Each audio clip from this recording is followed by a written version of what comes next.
hailing from just a few states over. She loves a good Cheez-It and will wash it down with some swig. She loves Scrabble, outdoor concerts at the Ruoff, and golfing at Crooked Stick. She's every ref's favorite, and she dresses like a CEO because she's a boss. Please welcome to the show, Caitlin Clark. Caitlin Clark just walked into Thelian's den and didn't flinch for Asakand. In her boldest interview yet, the WNBA's biggest star joined Sue Bird live at All-Star Weekend and immediately lit the room on fire as a special guest off a Touch More podcast. From shutting down NBA rumors with brutal honesty, to revealing how she really feels about becoming a walking meme, to throwing zubble but spicy shade at her own coach. Nothing was off limits. Forget the media-polished pressers. This was raw, unscripted, Caitlin, funny, feisty, and absolutely unfiltered. And if you thought you knew her already, think again, because she gave us the kind of honesty that headlines are made of. We're breaking down the biggest, boldest, and most controversial moments from this explosive conversation you do not want to miss. Comment CC Superstardo, show her your love and support. Let's go. First and foremost, you're in your second year. You're already getting an all-star game, so you get to host, which is amazing. Obviously, we'll just say the obvious. We're all very bummed that you can't participate. Me too. Yeah, I know you're bummed as well. But you can still enjoy it. Yeah. I think Indiana so far has done an incredible job. Mm-hmm. Caitlin Clark may not have suited up fourth all-star game, but make no mistake, she was the face of the entire weekend in the heart of Indiana. Her adopted home, Caitlin stepped into the spotlight as the unofficial host of the One Bus biggest party. The city has done a tremendous job of, decking out the whole place and making everybody feel welcome. So it's just getting started. From giant Nike billboards draped across the city to jam-packed media appearances, her presence was felt to vary.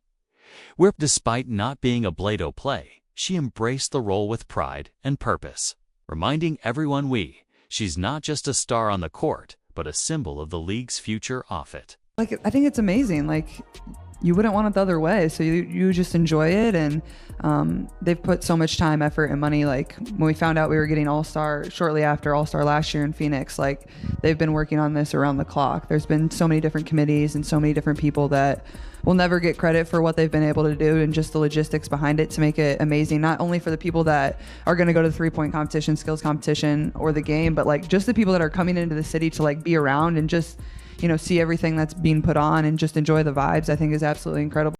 Caitlin was all in on making the All-Star Weekend unforgettable, even from the sidelines. She praised Indiana's behind-the-scenes efforts, made it clear how much she values Thef and Bass. That's embraced her and emphasized how important it was for her to show up for her city. Even without listening up, she owned the moment like only Caitlin Clark can. Myself, you embrace being the host. Who knows if we'll ever get to bring it back here. I'm sure we will at some point, but maybe not for a few years. So just trying to do, everything I can to make it amazing for everyone. When you're Caitlin Clark, every move they make is under a microscope. And in this next part of the interview, Shay gets candid about it. The noise, the scrutiny, and the pressure that comes with being one of the most talked about athletes in the world. But Caitlin doesn't flinch.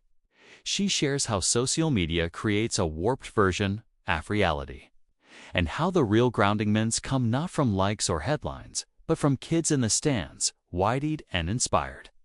For her, those are the moments that matter.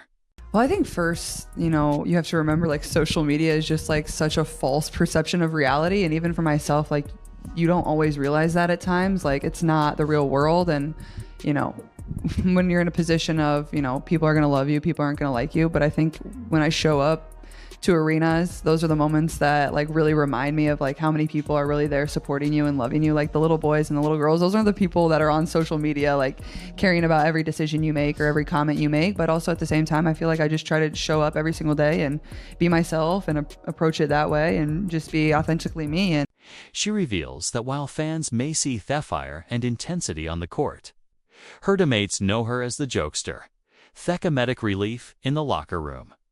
It's a reminder that we only get a sliver of who she is during televised games. The rest is hidden in group chats, practice sessions, and hotel hallways. What do you feel like is the most misunderstood thing about you on the court and off the court? The personas, if you will. Ooh. I feel like a lot of people don't realize like how goofy I actually am. Like, and I think like a lot of my teammates would say that, like, even like Steph White was saying this the other day, like people don't realize like I'm just like comedic relief in the locker room. Like once I step on the court, like I'm super fiery and like I want to kill, but every moment other than that, it's like it's not serious. Like I just have fun, I have a good time. Like, but don't mistake that goofiness for wakeness. Caitlin breaks down how she shifts between her different selves. The athlete, the teammate, the daughter, Theoplex figure. And rather than using it as a mask, she sees it as a strength. It's how she protects her peace, how she copes with criticism, and how she's managed to stay grounded despite that chaos around her. It's a rare moment of introspection from an athlete who's constantly in the spotlight. Vulnerable, honest, and quietly powerful. This is Caitlin Clark, Beyond the Box Scores. Oh no, you got jokes in the group chat. yeah, group chat. I'm like, sometimes I'm like, this motherfucker is a troll. But I don't know. I feel like the more you get to know your teammates or your coworkers or whoever it is, like you just become more comfortable and, you know, you kind of understand them and they understand you. But I feel like anytime like you're in your private life or with your family, like you're truly just yourself at the end of the day. But I don't think it's like a like coping as much. I feel like it's just more so like a comfortability thing and like building that trust within your locker room first and foremost, more than anything. Every superstar has that moment when the spotlight hits just a little different. For Caitlin Clark, there wasn't just tone. From Travis Scott randomly posting her on his Instagram story back in college to dropping a legendary 41-point triple double.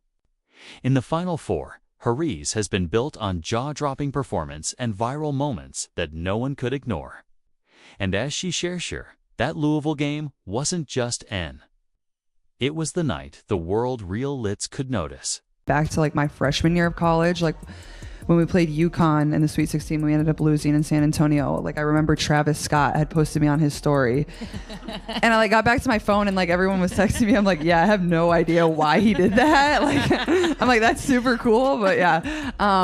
But I would say like probably when we beat Louisville, my junior year to go to the Final Four in Seattle. I had like 41. I think I had 41, like 10 and 12 or something like that. But that was like the moment I really felt like things were really starting to change. But the surreal part, it wasn't the cameras or the headlines. It was seeing your idols react. LeBron James, Steph Curry, athletes she grew up watching were now shouting her out. I think the one person that like really like made me starstruck probably was LeBron, because like LeBron was a person that I grew up like absolutely loving. Like he was like my Michael Jordan because I was younger, and like that's the person that I always looked up to. And so I'd say him, even throughout, and Steph, even those like at the end of my college career, they began to like comment on some things as I was ending my career and then now professionally. But I feel like I still have a lot of those moments and it doesn't always feel real because, you know, I feel very lucky and fortunate. That level of recognition doesn't just validate your game, it reshapes your entire world. And yet, through it all, Caitlin still carries herself with fearsome, wide-eyed wonder.